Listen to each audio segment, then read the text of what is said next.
For this problem, we're asked to find the average rate of change. We have f of x is equal to 3x squared minus 5, and we'd like to find the average rate of change from x1 equals 6 to x2 equals 10. So the average rate of change is given by the formula just like it is for slope. It's the difference of the y-coordinates, so f of x sub 2 minus f of x sub 1 over the difference of the x-coordinates, x sub 2 minus x sub 1. So we know x sub 2 equals 10 and x sub 1 equals 6. So before we can substitute in, we have to find out what f of x sub 2 is equal to and what f of x sub 1 is equal to. So let's do a little bit of work to do that.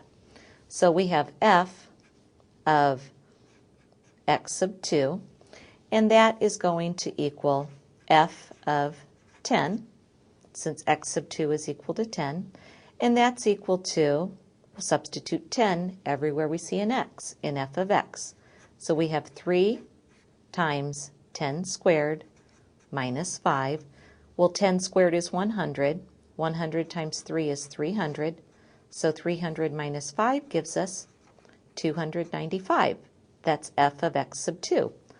Last thing we need to find is f of x sub 1. Well, that's going to be f of whatever x sub 1 is. X sub 1 is 6. So we substitute 6 everywhere we see an x up here in f of x. So it's 3 times 6 squared minus 5.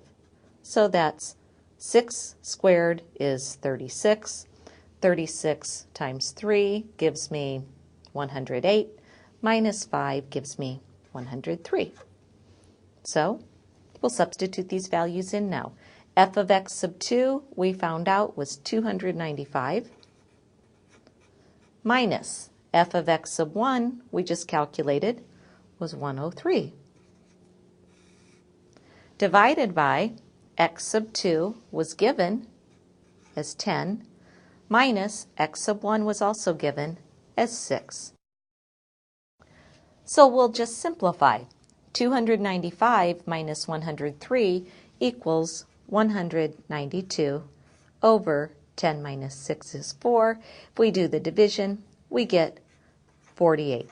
So our average rate of change for this function from x1 equals 6 to x2 equals 10 is equal to 48.